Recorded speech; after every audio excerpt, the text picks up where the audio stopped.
Après le nettoyage de vos pipettes, maintenant la vérification.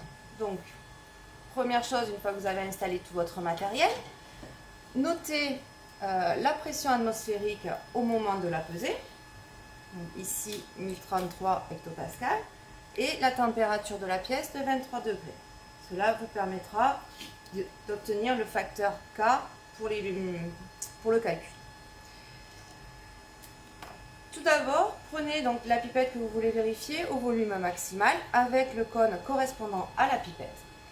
Première chose à faire, tester pour savoir s'il n'y a pas de fuite, pour être sûr qu'il n'y ait pas de fuite. Donc, utilisez de l'eau osmosée qui aura été à température ambiante durant 2 heures dans la même pièce que la balance. Donc, bien droit, prélevez délicatement 1 ml. Restez 10 secondes.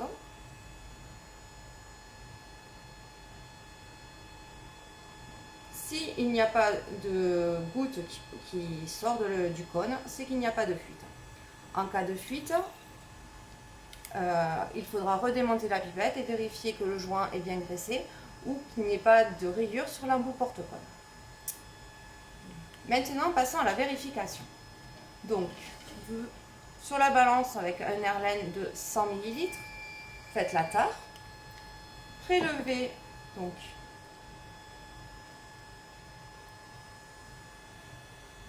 pour mouiller le cône, faites 3 fois cette étape. Une fois que le cône est bien mouillé, prélevez donc 1 ml et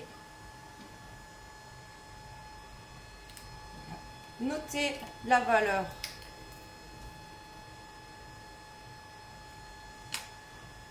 et refaites de même 10 fois.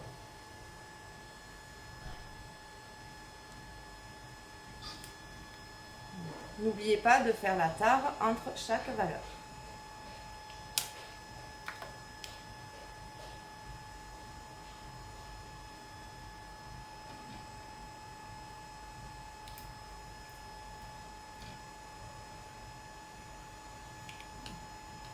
Une fois que vous avez fait toutes les 10 premières valeurs à volume maximal, ici 1000, faites de même au volume minimal de votre pipette.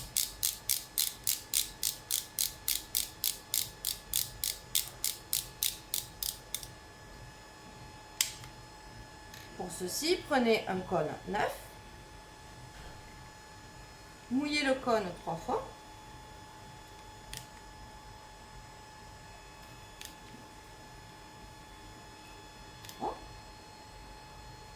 et refaites 10 pesées au volume minimal.